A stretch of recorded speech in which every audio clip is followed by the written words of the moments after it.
experiencias nuevas para incorporar a su quehacer y incorporar a sus aprendizajes. Y otro elemento importante que hay que desmitificar es que la neuroeducación reemplaza la pedagogía, para nada. Es un complemento, no un sustituto. Entonces, es necesario tener en cuenta estos elementos para reorganizar un poco estas concepciones y tener en cuenta que sí, que podemos utilizar diferentes zonas cerebrales y que están participando diferentes zonas cerebrales a lo largo de todo el proceso del desarrollo del individuo en cualquier etapa del ciclo vital. Pero que eso necesita una educación, que eso necesita una organización para que ese proceso de enseñanza y aprendizaje transcurra. Y fue precisamente, y ya, pasen la diapositiva siguiente, por favor, fue precisamente Vygotsky, uno de los autores que apuntó al papel de la educación precisamente en la configuración del psiquismo, donde considera que solo es posible cuando existe una base neuroanatómica, es decir, necesitamos de un sustrato biológico. Es necesaria la comprensión para poder configurar el psiquismo humano y todas las formaciones psicológicas que hacen posible los procesos de aprendizaje a partir de que exista esa premisa fundamental del desarrollo. Es decir, debe existir un cerebro sano, un cerebro apto para incorporar esos aprendizajes, pero ese cerebro no es nada si no entra en un proceso de interacción social. Ese desarrollo del psiquismo, ese desarrollo de las funciones psíquicas superiores, solo es posible en un contexto social. Y en ese contexto social, teniendo en cuenta el desarrollo histórico y el desarrollo social de ese contexto determinado. Y pensemos, por ejemplo, lo que sucede en este momento precisamente con el desarrollo tecnológico y cómo nosotros tenemos que incorporar ese desarrollo del contexto actual a los procesos de incorporación de nuevos aprendizajes y la forma en que llevamos esos nuevos aprendizajes para poder configurar entonces esa función ética superior. De la relación que existe entre lo biológico y lo social, de la relación que existe entre lo biológico, lo social y lo psicológico como mediador de ese proceso de interacción, existen muchos modelos, existen muchas formas y nadie niega hoy en este momento del desarrollo que ese proceso es un proceso donde están imbricados muchos aspectos que transcurren a lo largo de la vida. Nosotros les presentamos acá en la próxima diapositiva uno de estos modelos, el modelo translacional, donde están de manera sintética, pero cómo se van relacionando desde la información que nosotros traemos genéticamente determinada, porque tenemos una información genética que nos permite un desarrollo del cerebro a partir de que esa información genética sea incorporada y sea expresada en un contexto social determinado, cuando nosotros podemos, en dependencia de esos factores, tener experiencias a lo largo de la vida desde los primeros momentos. Y por supuesto, estos factores genéticos, estos factores del desarrollo, pero estos factores psicológicos propios de cada individuo van a interactuar de manera diferente a lo largo de la vida. Es decir, no tienen el mismo peso en cada momento del desarrollo estos factores genéticos y van a ir entrelazando y van a ir siendo metilados, por así decirlo, por las experiencias que vamos teniendo a lo largo de la vida, y esos genes se van a ir vistiendo o desvistiendo en dependencia que el medio social se lo vaya permitiendo, pero por supuesto en dependencia que las propias condiciones de aprendizaje se lo vayan posibilitando, porque existen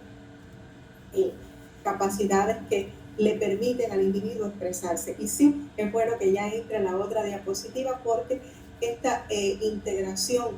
solo es posible cuando existe una organización funcional. Y esta organización funcional y este modelo teórico de organización funcional del cerebro nos lo ofreció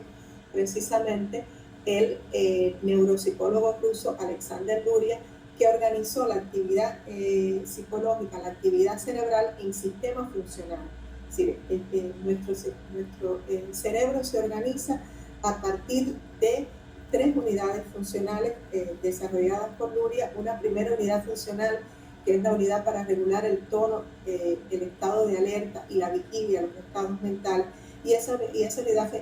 funcional tiene que ver con el arousal, con la disposición que nosotros tenemos, con el sistema de activador que nos da la posibilidad de concentrar nuestra atención en determinados contenidos, de activarnos para asimilar determinados procesos, pero también para poder entrar en un proceso de interacción con el medio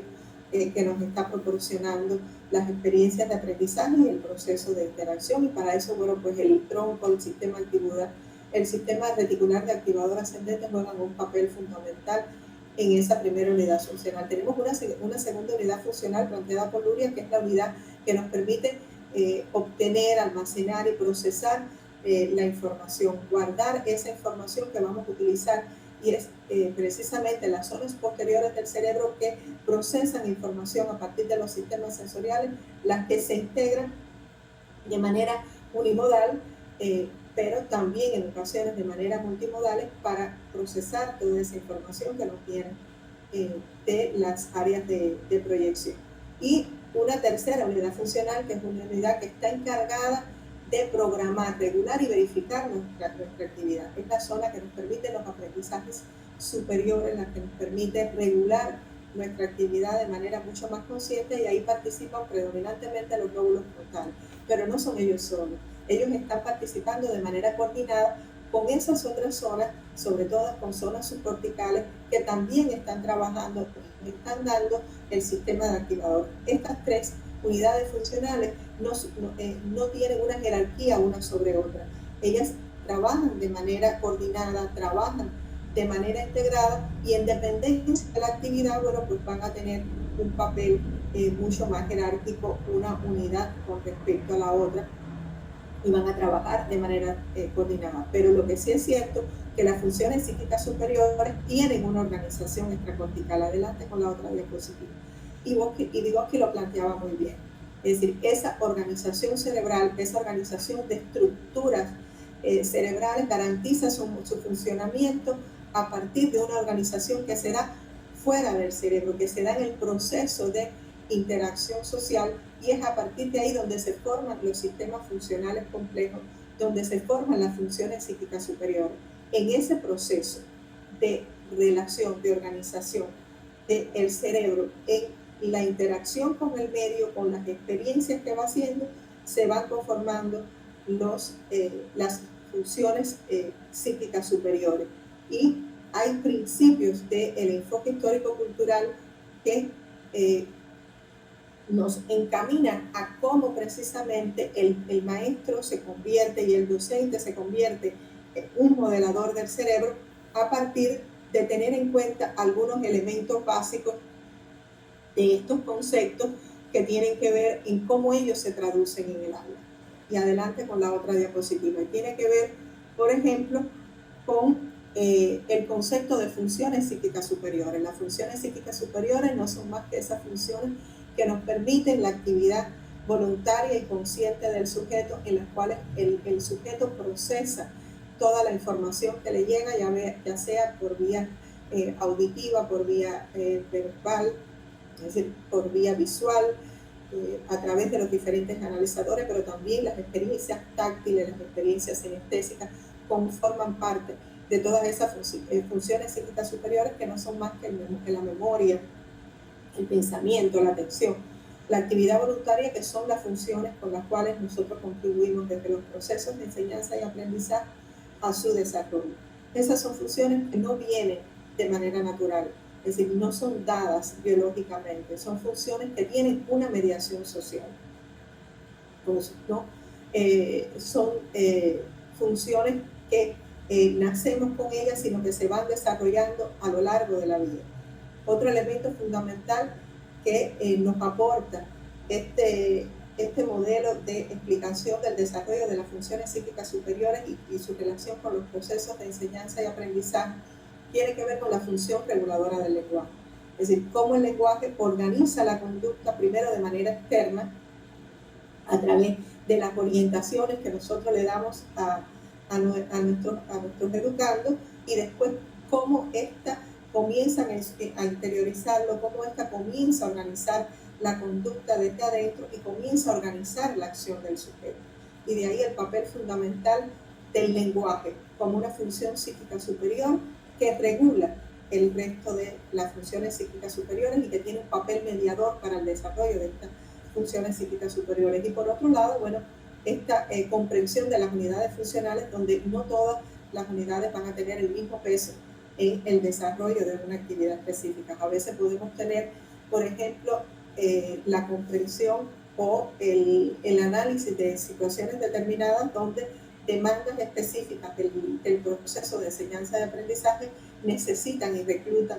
la tercera unidad funcional de manera más intencionada, porque cuando nos sometemos al niño o sometemos al sujeto que aprende a problemas complejos, a situaciones novedosas, a demandas cognitivas donde tienen que articular información por diferentes vías e integrar información que viene de diferentes vías, bueno, porque estamos trabajando precisamente con esa tercera unidad funcional. Sin embargo, esa unidad funcional sin un sistema activador, sin una primera unidad funcional que focalice la atención, no es posible. A veces tenemos niños que nos impresiona que tienen dificultades en la primera unidad funcional porque tienen dificultades en el tono cortical, ¿ya? Y no logran activar sus sistemas y pueden tener dificultades para la atención porque tienen dificultades para focalizarla, pero también pudieran tener dificultades para regular su conducta, que pudiera ser un elemento de la tercera unidad funcional donde necesitan organizar las acciones en función de una meta, de un propósito determinado para la incorporación de nuevos aprendizajes. Y es que precisamente esta posibilidad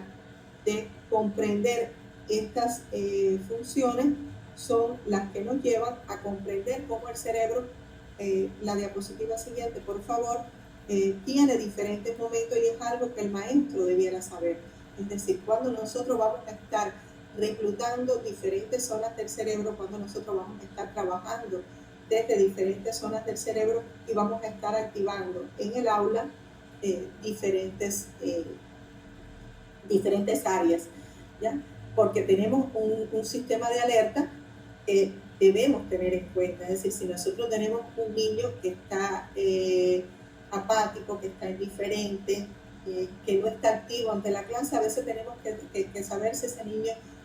tiene su sistema de supervivencia y de alerta en un modo en el que no está lo suficientemente activado para poder responder a las demandas del proceso de enseñanza. En un momento determinado, un niño con sueño cuesta mucho trabajo que aprenda. Un niño que ha tenido dificultades para conciliar el sueño durante la noche, tal vez cuando llegue al otro día al salón de clase tiene dificultades para poder asimilar los contenidos, pero también en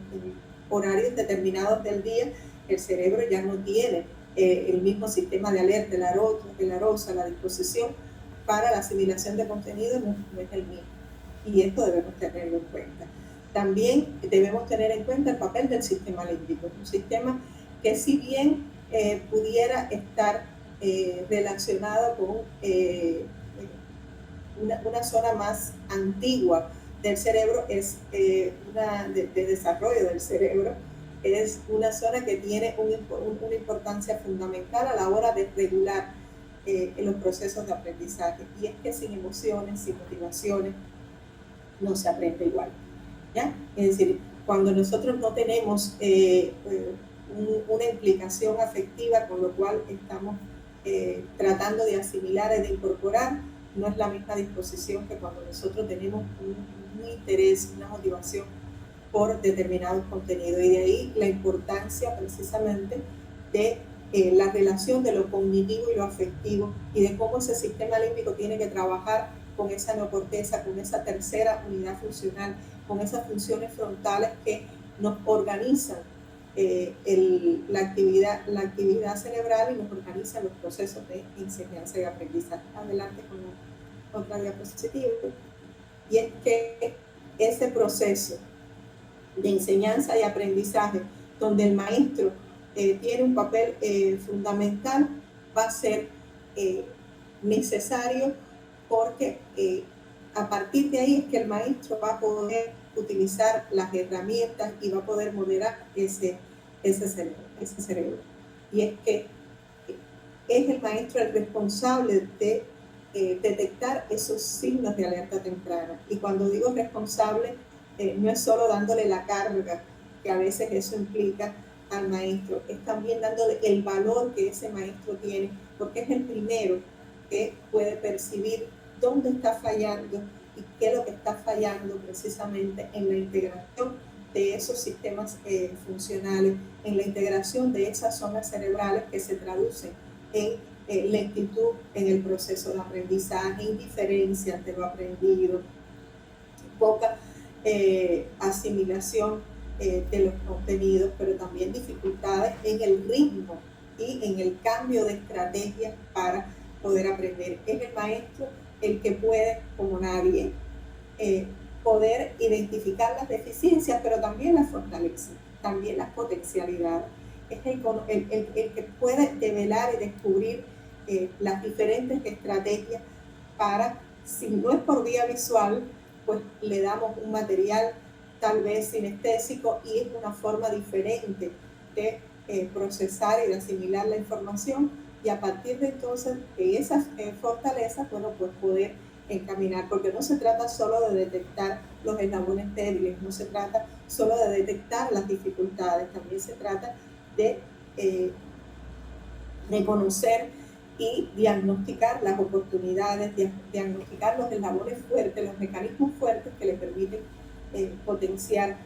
procesos de desarrollo y en algunas ocasiones también compensar algunas dificultades que se presenten. Y por eso, bueno, potenciar estas funciones, estos eslabones son los que nos permiten modelar los cambios en el cerebro, son los que nos permiten reconfigurar y reorganizar toda la actividad cerebral, porque de eso se trata, de cómo nosotros reorganizamos y cómo nosotros organizamos esa actividad cerebral de manera intencionada, de manera estructurada a partir de estrategias personalizadas a cada uno de nuestros docentes para estimular entonces su desarrollo cognitivo, porque si bien tenemos estrategias para la asimilación de los diferentes procesos, el cómo llevamos a cabo esas estrategias con cada uno de nuestros alumnos es diferente, y de ahí viene que cada uno de nosotros, adelante con la diapositiva, trae un kit inicial. Es decir, nosotros venimos con herramientas propias. Cada uno de nuestros alumnos trae herramientas propias que tienen que ver con cómo biológicamente han estado dotados, y existen algunos mecanismos que tienen que ver con los procesos de aprendizaje que ya vienen dados en el momento del nacimiento. Hay elementos que tienen que ver, por ejemplo, con la cognición matemática y que viene desde los primeros momentos a lo largo de la vida, pero cómo se estimulen estos elementos de la cognición matemática, como pudiera ser el sentido del número, como pudiera ser los sistemas de seguimiento de objetos, los sistemas de asimilación del número. Bueno, pues va a depender cómo se va a desarrollar después esos procesos de aprendizaje de las matemáticas, y a veces tenemos que tenerlo en cuenta. Es decir, nosotros todos tenemos con capacidades de reconocer las pequeñas cantidades. Es decir, nosotros todos tenemos la posibilidad de la subjetización desde los primeros momentos de nuestra vida, donde podemos reconocer pequeñas cantidades, y a veces en la posibilidad o no del desarrollo de esa subjetización nos puede dar indicios y señales de dificultades posteriores en el aprendizaje numérico, sobre todo cuando no logramos una adecuada integración del sentido numérico. También la conciencia fonológica, es decir, cómo se asimilan los ritmos, cómo se asimilan esos procesos de aprendizaje, esas diferencias también son fundamentales para asimilar procesos de lectoescritura fundamentales en el desarrollo de los diferentes contenidos. Y es que hablábamos hace un rato, y adelante con la otra diapositiva, de ventanas de oportunidades. Existen momentos críticos del desarrollo donde nosotros los docentes debemos conocer que hay etapas donde los procesos de aprendizaje, de desarrollo, tienen un cambio abrupto, es decir, tienen un cambio muy rápido, muy acelerado, y hay que aprovechar esas ventanas de oportunidades. Pero también hay periodos sensibles que nos dan un poco más de tiempo para consolidar esos aprendizajes. Pensemos en el desarrollo motor en los primeros años de vida y la importancia del desarrollo de la actividad motora en los primeros años de vida como una forma de aprendizaje a partir de que es precisamente la vía en la cual se montan las diferentes formas del proceso de aprendizaje, o periodos donde el desarrollo del lenguaje a partir del segundo o tercer año ya nos estaba dando la posibilidad, como hablábamos ahorita, de una conciencia fonológica, de una modelación del ritmo, de la gramática, el oído fonemático, que vamos a después utilizar para poder tener una mejor comprensión lectora, para poder después tener un mejor desarrollo de la lectura y también de la escritura. Y es que eso está dado precisamente por la posibilidad que tenemos los maestros y desde las actividades docentes modelar la plasticidad cerebral, aprovechar esos periodos críticos del desarrollo y aprovechar también esos periodos sensibles a partir de reconocer que la década del cerebro nos trajo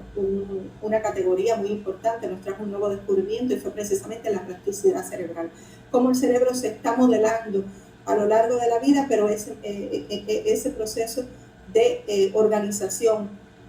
sináptica es completamente diferente en diferentes momentos del desarrollo, y es necesario que los docentes lo conozcan. Es decir, esa capacidad que tiene el cerebro de reorganizarse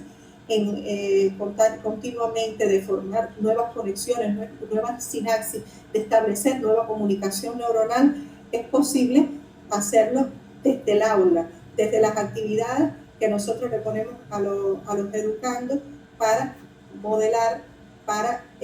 incrementar esa comunicación sináptica y consolidar aprendizaje, pero también establecer entonces nuevos ensambles, y que esos ensambles se sistematicen y que esos ensambles se consoliden y se conviertan entonces en aprendizaje. Y eso nos lleva a que podamos reconocer de que todos los niños pueden aprender. Todos tenemos la capacidad de aprender de una u otra forma, en un ritmo o en otro. Todos los niños y todas las personas podemos aprender, y la plasticidad cerebral nos da precisamente ese elemento. Primero de manera individual, después de manera acompañada y generalmente de forma grupal, porque eso un poco se los puse allí el papel que tiene. Y es el maestro el responsable de proporcionar este desarrollo de la plasticidad cerebral. Es el maestro, el artífice fundamental de la plasticidad cerebral, a partir de su paciencia, de la repetición, pero también a partir de la búsqueda de nuevas estrategias de enseñanza, de nuevas formas de transmitir los conocimientos, y eso lo podemos hacer, como ya les dije, en otro momento a lo largo de toda la vida. Ahí yo les traía unas diapositivas que explican un poco más cómo transcurre este proceso sináptico a lo largo de la vida.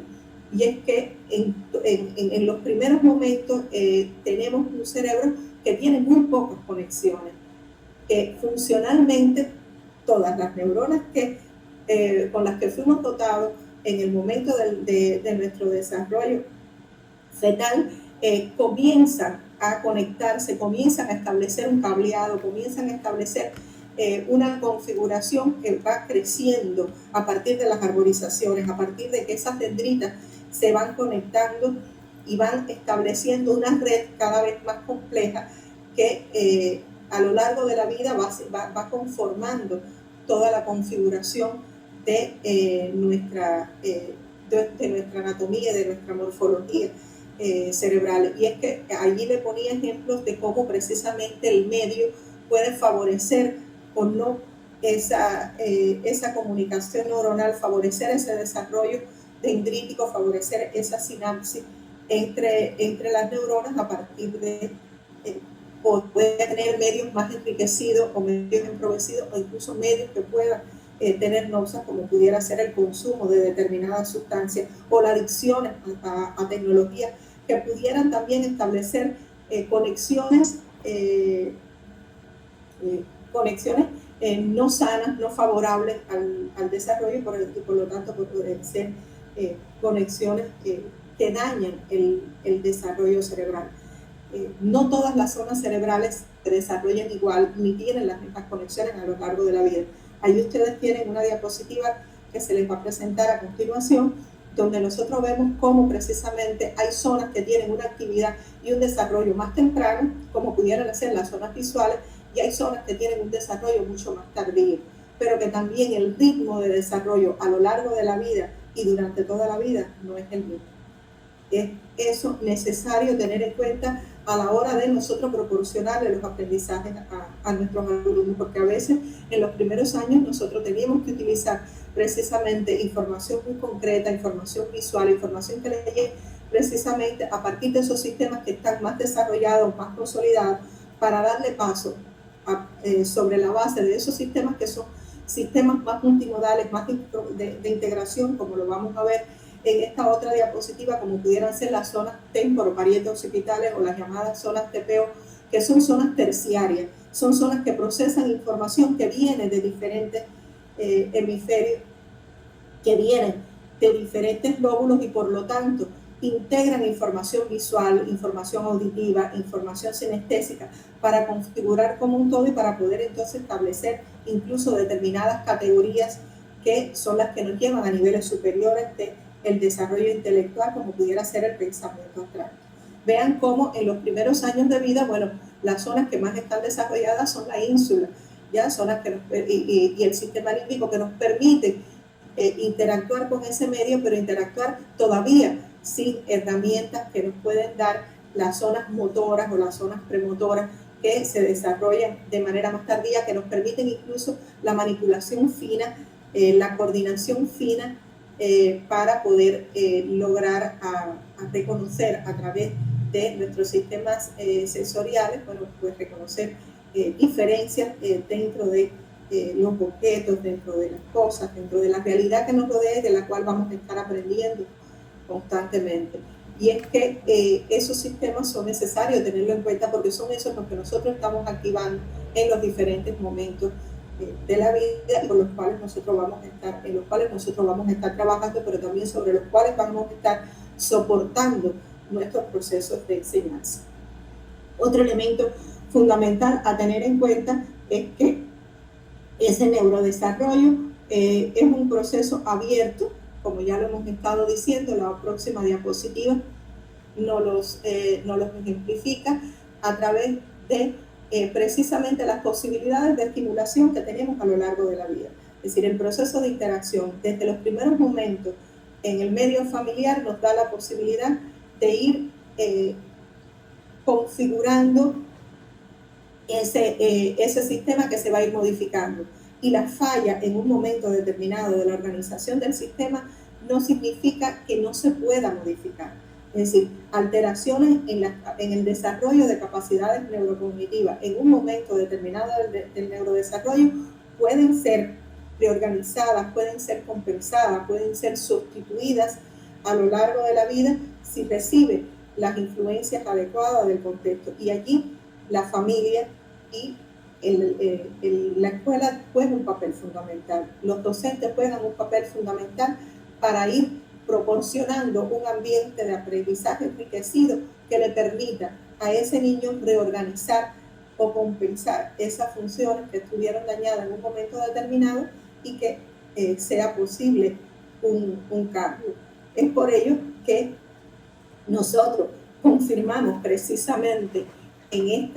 esta presentación algo que la doctora le presentaba en el principio. El maestro es el moderador por excelencia del cerebro en unión con la familia, pero sobre todo en la etapa escolar que transcurre desde la primera infancia hasta la etapa universitaria, incluso después, porque mucho después nosotros, los docentes también, en procesos de desarrollo, después de la etapa universitaria, también estamos incidiendo en la reconfiguración de esos nuevos aprendizajes y en la reorganización de esa actividad cerebral. Hoy nosotros tenemos acá en Cuba ejemplos importantes de cómo desde las edades tempranas juega un papel fundamental el desarrollo de la actividad física, el desarrollo del arte como procesos importantes para la organización cerebral, para el desarrollo de funciones cognitivas tan importantes como pudieran ser las funciones ejecutivas, que la vamos a ver después. Y eso, el papel de la educación inicial juega un rol fundamental, pero también a lo largo de la vida, la importancia que tiene el maestro, sobre todo en la etapa de la adolescencia, donde los cambios emocionales son tan importantes y de ello depende en buena medida la asimilación de contenidos y el desarrollo de la personalidad que nosotros estamos ayudando a configurar. Pero aún en la etapa universitaria, donde los aprendizajes son fundamentales para tener en cuenta funciones que tienen que ver con toma de decisiones que van a repercutir a lo largo de la vida, donde se desarrollan habilidades blandas, que no son tan blandas, que nos permiten después una nueva inserción en contextos laborales con un mejor desempeño, con una mayor efectividad. Y es que precisamente desde esas primeras etapas nosotros estamos trabajando con elementos fundamentales que tienen que ver en cómo el proceso de interiorización que se da primero desde afuera, desde afuera, que se le aparece en escena 2 veces y es la ley dinámica del desarrollo, y después desde adentro, bueno, pues contribuye al desarrollo a partir de la unidad de lo cognitivo y lo afectivo, y es que hay zonas y estructuras que tienen que ver precisamente en cómo nosotros activamos esas cortezas y esas estructuras en el aula en los diferentes momentos, cómo las emociones van a favorecer la consolidación del aprendizaje, cómo un ambiente de seguridad nos permite una mejor organización y una mejor regulación emocional, y por lo tanto, si tenemos una mejor regulación emocional, también vamos a tener una mejor regulación metacognitiva y vamos a tener un mejor manejo de nuestra actividad psicológica. Y es por eso que aquí nosotros le dejamos algunas estrategias que desde diferentes enfoques, desde un enfoque mucho más de las neurociencias cognitivas o desde el enfoque de la neuropsicología histórico-cultural, nosotros podemos incorporar precisamente para regular esas emociones y favorecer la cognición en el aula, favorecer incluso el desarrollo de funciones tan básicas como pudiera ser el estado emocional inicial, la activación de la amígdala a partir de ejercicios de respiración que nos logran calmar, nos logran regular ante una frustración, ante una situación negativa que pueda transcurrir en el proceso docente, pero también funciones que van a enfocarnos en determinados contenidos para regular nuestra actividad a partir de la relación conjunta, del aprendizaje conjunto, no solo con el maestro, también con el coaprendizaje, con los que están relacionándonos en el proceso, es decir, con nuestros compañeros de aula. Y aquí es importante, aquí yo les ponía una foto que me resultó muy interesante, y fue precisamente esa expresión emocional del maestro con el alumno. A veces no solo es transmitirle un contenido, no solo es transmitirle una enseñanza, no solo es transmitir una regla, es transmitirle también nuestro afecto, transmitirle también nuestro calor, transmitirle también el cómo nos calmamos o nos regulamos ante determinadas situaciones que nos pueden ser difíciles, que nos pueden ser complejas dentro del proceso de aprendizaje. Y esto, bueno, pues allí les dejo también en la otra diapositiva cómo hacerlo ya desde un enfoque mucho más de mediación y con un elemento fundamental que se incorpora dentro del proceso de enseñanza y aprendizaje y al cual a veces no le prestamos la suficiente atención, y es la actividad de juego. La actividad de juego que varía en las diferentes etapas y que por lo tanto tiene un papel diferente en cada momento del desarrollo, pero siempre va a favorecerlo. Es decir, esta es una actividad que en un momento determinado de la vida, sobre todo en los primeros años, con una manipulación específica, después guiando a partir de una representación simbólica o con una representación a partir de un juego de roles, bueno, pues va a guiar toda nuestra organización, nos va a permitir apropiarnos de la realidad en la cual nosotros vamos a estar insertando, y por lo tanto nos va a permitir la internacionalización, porque es precisamente a través de ese juego donde nosotros asimilamos normas, asimilamos reglas, asimilamos la realidad en la cual nosotros nos vamos a estar insertados. Y es precisamente esto, el papel del otro, el que juega tiene una importancia vital en el proceso del desarrollo. Y le hago mucho énfasis en la importancia del lenguaje como organizador de la conducta, porque a veces este nuevo desarrollo de las tecnologías, donde el lenguaje a veces solo es como una máquina, y las máquinas no transmiten emoción. Si hasta hoy, si algo ha quedado claro, es que los algoritmos están cargados de mucha información, pero no están cargados de emotividad, no están cargados de eso que nos puede transmitir vivencias, experiencias que tienen que ver en cómo nosotros interpretamos la realidad, cómo nosotros disfrutamos, vivimos e interiorizamos esa realidad. Solo lo podemos dar en un espacio de aprendizaje compartido. Y ahí la palabra, y cuando digo la palabra, cuando digo el lenguaje, es el lenguaje verbal, es el lenguaje no verbal, son los signos, son los significados compartidos que podemos utilizar. Y eso nos lleva precisamente al papel del maestro en una de las funciones importantes, y yo diría que a veces hasta de moda, ¿no?, en las neurociencias, porque sí, lo neuro pareciera ser un término de moda, y las funciones ejecutivas de las cuales voy a estar hablando en la otra diapositiva tienen mucho que ver con los procesos de aprendizaje. Las funciones ejecutivas, que no son más que esas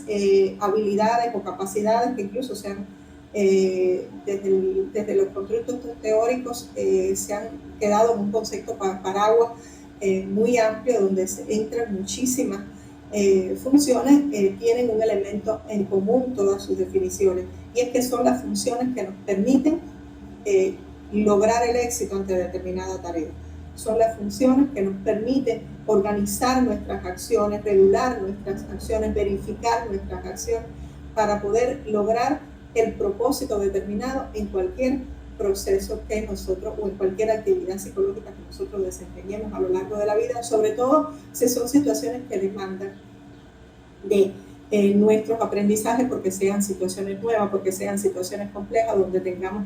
que reclutar. Allí dentro de las funciones ejecutivas están funciones que son muy importantes y que nosotros se las traíamos acá. El que un individuo sea más o menos impulsivo, el que logre regular más o menos su conducta dentro de un contexto docente, depende mucho de cómo esté el desarrollo de su control inhibitorio. Ese control inhibitorio que tiene que ver en cómo el individuo es capaz de regularse ante respuestas automáticas para poder modificar y adecuar la conducta ante una demanda determinada. Es el detenerse, es el poder tener una organización antes de actuar. Y bueno, ahí tienen algunos juegos y algunas actividades que nosotros podemos entrenar desde la aula. La memoria de trabajo, que no es más que la memoria operativa también, esa memoria que nos permite manipular la información para nosotros poder lograr el éxito de una tarea determinada, manteniendo en el set de información todos los elementos con los cuales nosotros estamos operando.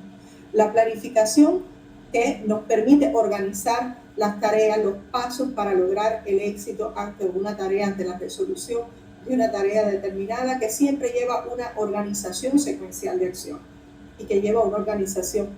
de pasos, pero que también nos permite cambiar de estrategia cuando esa organización no es efectiva, y nos permite buscar una variante ante ese proceso y no perseverar, porque a veces esas conductas perseverativas ante determinadas tareas o ante determinadas demandas son las que nos llevan a una respuesta inapropiada ante la saturación, por ejemplo, de estímulos sensoriales. Pensemos en los niños con TEA, que a veces tienen conductas perseverativas precisamente porque no tienen una flexibilidad cognitiva que le da la posibilidad de alternar ante diferentes variantes y ante diferentes situaciones, o dificultades en el monitoreo, como pudieran tener los niños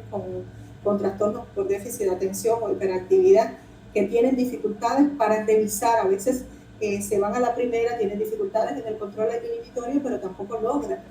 verificar, monitorar, controlar las acciones para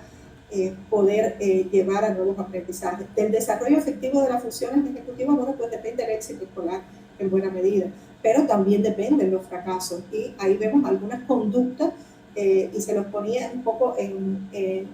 a forma de animado, como un fallo en las funciones ejecutivas, una disfunción ejecutiva, sobre todo de comunicación de zonas subcorticales, como pudiera ser el sistema límbico con zonas corticales, o con, sobre todo de la corteza prefrontal, dígase la corteza prefrontal orbital medial, o la corteza dorsal, o la corteza anterior, nos dan fallas diferentes en el funcionamiento ejecutivo, que pueden ser fallas metacognitivas, pero pueden ser fallas de regulación emocional, o pueden ser fallas ya en procesos superiores, que ya tengan que reclutar memoria voluntaria, o tengan que reclutar pensamiento abstracto, y que demandan precisamente de una mayor organización de esa conexión de las áreas prefrontales con las diferentes conexiones, porque precisamente esta zona es la zona que más irriga, la que más se conecta con diferentes zonas del cerebro, y son precisamente estas las que demandan más el desarrollo de las funciones ejecutivas y la correcta efectividad. Funciones ejecutivas que van a operar a lo largo de la vida y en cualquier actividad. Es decir, que nos pueden estar repercutiendo incluso hasta en el desempeño laboral o en el desempeño social de nuestros educandos a lo largo de la vida, en cualquier momento del desarrollo. Y es precisamente el juego un organizador psicológico. Yo se los traía acá porque a veces no le prestamos la debida atención al juego en los diferentes momentos del desarrollo. Y el juego nos puede permitir organizar una secuencia de trabajo a partir de un juego rítmico musical, y eso lo pensamos, por ejemplo, en las edades tempranas, pero también en la adultez mayor, cuando necesitamos mantener un ritmo para lograr la tarea, organizarnos secuencialmente por un ritmo, por palmas, por elementos incluso corporales que tienen que ver con el movimiento, de la importancia de la actividad física en el desarrollo neuropsicológico, que es muy importante para coordinar desde el punto de vista motor, pero son esas mismas áreas que participan en la coordinación motora las que participan en la organización visoespacial, que tiene que ver con la organización de la letra, que tiene que ver con la organización espacial para la lectoescritura, y es a través del juego que nosotros podemos contribuir a ese desarrollo, y bueno, podemos contribuir precisamente a esas funciones psíquicas superiores de planificación, de organización consciente de la actividad, de flexibilidad, de regulación ante la asimilación de normas. Y otra nueva herramienta que nos da la neuroeducación es el arte y el movimiento, precisamente como un organizador cerebral que los docentes podemos utilizar. Es decir, la pintura, el dibujo, la danza, el movimiento, la actividad física, como ya lo mencionaba anteriormente, son moduladores cerebrales. Nos ayudan y contribuyen, disculpen un momentico, por favor, para tomar agua, nos ayudan precisamente a regular la actividad mental.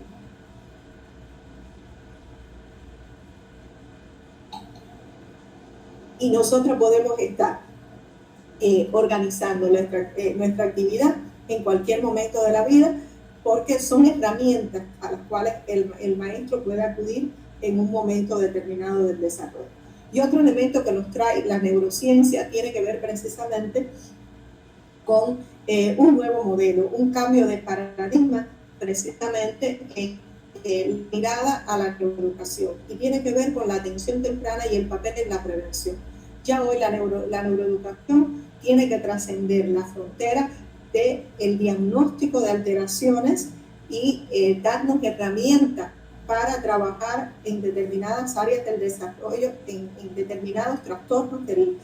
neurodesarrollo, para proporcionar a los docentes desde la educación inicial y desde las edades tempranas cómo prevenir en los primeros momentos de la vida. La diapositiva siguiente, por favor. Bien. Y ahí están las señales de alarma que nosotros podemos ver desde los jardines de la infancia, desde las guarderías, donde nosotros organizamos la actividad para favorecer el desarrollo y para prevenir alteraciones en el neurodesarrollo a lo largo de la vida. Y ahí les dejo algunas actividades en las cuales desde la prevención es necesario insertar la neuroeducación. Es necesario que los maestros de la educación inicial se doten de herramientas para favorecer el desarrollo, buscando siempre los signos de alarma temprana, buscando la alerta temprana, no para etiquetar las alteraciones del desarrollo, sino para prevenir esas alteraciones del desarrollo. Otro elemento importante, por eso debemos pasar de lo clínico, de ese enfoque clínico que nos traía las neurociencias, a un enfoque mucho más preventivo, a un enfoque mucho más potenciador. Y tiene que ver también con cómo trabajar el talento, porque no siempre la neuroeducación nos aporta herramientas para trabajar las alteraciones, los trastornos, nos aporta herramientas también para estimular a ese que es diferente, pero que es diferente porque tiene altas capacidades, porque tiene un ritmo diferente, porque tiene predominancia de aprendizajes diferentes y por lo tanto constituye un desafío, pero también constituye una oportunidad de potenciar a partir de considerar cuáles son precisamente esas posibilidades que tiene en determinada área del desarrollo uno de los docentes que nosotros podemos tener en nuestros salones de clase. A veces le prestamos solo atención y solo tenemos en cuenta lo que falta, a los que tenemos que darle una atención especial porque necesitan un tiempo de aprendizaje, si necesitan un ritmo de aprendizaje, tienen un ritmo de aprendizaje más lento y necesitan mucho más repetición, necesitan mucho más entrenamiento, pero los que tienen altas capacidades, ¿cómo le vamos a dar problemas más complejos? ¿Cómo le vamos a dar situaciones que constituyan un desafío y que sean entonces tareas diferentes que lo potencien y que lo lleven a un desarrollo óptimo? Y es necesario tener en cuenta estrategias sencillas en el aula que les posibiliten a ellos, y la diapositiva anterior, ir buscando múltiples soluciones, múltiples formas, pero también donde nos apoyemos en estos nuevos talentos para la mentoría, ¿ya? Donde nosotros utilicemos ese coaprendizaje, ese desarrollo compartido precisamente a partir de optimizar el desarrollo del niño talento y ponerlo entonces desde esa ley que veíamos en ética del desarrollo, donde primero está lo que aprendemos de manera compartida y después lo que vamos interiorizando. Bueno, pues es una forma precisamente también desde el aula ir potenciando esas posibilidades y le dando también actividades retadoras, proyectos de investigación, situaciones donde los pongan en la búsqueda de nuevas soluciones y de nuevas alternativas. Y ya les decía, bueno, pues esto nos lleva a ese cambio de paradigma donde no nos vamos a centrar solo en una intervención a posteriori, cuando ya está el daño, cuando ya está la alteración, vamos a detectar las alarmas tempranas, pero vamos también a potenciar el desarrollo desde el medio familiar con una estrecha participación entre el hogar, entre la familia, entre la comunidad, porque es allí donde se va a estar confluyendo y donde se va a volcar todos los aprendizajes de la escuela, pero también donde se van a ir consolidando, donde se van a ir contextualizando esos nuevos aprendizajes. Y en ese proceso la neuroeducación también nos trae algo para los maestros y nos trae las nuevas herramientas de autocuidado. Es decir, ¿quién cuida al cuidador? ¿Ya? ¿Quién se ocupa entonces del maestro en un ambiente sobresaturado, con demandas excesivas, donde a veces no está lo suficientemente valorado? y necesita tener herramientas para fortalecerse, que ya creo que de eso han estado hablando otros ponentes, y que tiene que ver cómo se entorpece ese funcionamiento cerebral del maestro también a partir de situaciones estresantes, a partir de situaciones devalorizantes, donde disminuye su creatividad, donde la paciencia y la empatía, bueno, pues se reducen y no siempre son capaces de ponerse en el lugar del otro. Entonces, busquemos también trabajar desde el autocuidado, y aquí le dejábamos algunas herramientas que, al igual que lo hacemos con nuestros niños, los podemos hacer nosotros mismos, los maestros. Esa respiración de 4, 7, 8, es decir, esa respiración donde nosotros tomamos el aire suave, lo retenemos y lo impulsamos mucho más suave, puede ser una respiración que nos calma, que nos ayuda a enfrentar una situación compleja en la actividad docente. Esa pausa de los 10 segundos antes de responder para regular, para verificar y poder organizar bien la respuesta y mejorar la autorregulación y poder ser más efectiva, poder ser más asertiva a la hora de establecer una comunicación, ya sea con los alumnos o con nosotros docentes, también es importante. La red de apoyos entre colegas, es decir, nos fortalece mucho, es decir, somos seres sociales, nuestra actividad psicológica, nuestras funciones superiores dependen precisamente del medio social, y ya lo decíamos al principio, pero dependen de esas relaciones emocionales que establecemos, dependen de las gratificaciones, ya, porque los mecanismos de gratificación y recompensa también son importantes. También tenemos que tener la satisfacción de lo logrado, de lo cumplido, de lo satisfechos que nos sentimos cuando uno de nuestros alumnos aprende, cuando logramos el éxito en un concurso, cuando nos traen una tarea. Y esos son mecanismos que gratifican y que contribuyen precisamente a ese enriquecimiento y a ese fortalecimiento de esas redes que se consolidan, que se renuevan en la gratificación. Y yo quería dejarles algo que un colega hace muchísimos años me recuerda constantemente. Es decir, soy una apasionada del estudio del cerebro, del estudio de qué pasa a lo interno cuando se aprende, pero también cuando nos relacionamos, cuando estamos estudiando. Y este colega siempre me acordaba algo: el cerebro no va a la escuela, ¿ya? El que va a la escuela es el niño, y eso no lo podemos perder de vista. El niño va, pero el niño va con todas sus vivencias, va con todas sus experiencias familiares, va con todos los aprendizajes del medio, con todo lo social, con lo que está cargando, y nosotros tenemos que tener en cuenta, y eso lo tenemos que utilizar para modelar precisamente ese cerebro, porque lo que nosotros tenemos ante nosotros no es el cerebro. Nosotros lo que tenemos es un niño, un joven, es un universitario, es un adulto mayor, es una persona a la cual nosotros debemos de considerar no como un objeto que nosotros podemos manipular. Y cuando digo modelar, es modelar con amor, modelar con entrega, modelar con dedicación, ¿ya? Y sobre todo con gratificación. Y es precisamente por eso que yo sé que muchos de los que están hoy en esta conferencia son neurocientíficos, son neuroeducadores, porque no han necesitado un laboratorio para modelar, no han necesitado un laboratorio para cambiar las formas de aprender, los aprendizajes, para optimizar el aprendizaje de muchos de sus educandos. Solo han necesitado mirar, solo han necesitado prestarle atención, solo han necesitado darle todo su amor, todas sus emociones, pero también sus miedos, también sus inquietudes, también sus sobresaltos, y compartirlos con ellos para superar entonces esos miedos y esos obstáculos, y de esas experiencias positivas, bueno, pues irlas repitiendo, irlas consolidando, para entonces que se vaya fortaleciendo esos aprendizajes, y sobre todo porque muchos no se han rendido. Como no se ha rendido la plasticidad cerebral que está ahí a lo largo de la vida, ustedes los maestros tampoco se rinden. Y por eso son constantemente moldeadores y potenciadores del cerebro, y son los mejores potenciadores del mundo. créanse que son los neurocientíficos que aplican desde la realidad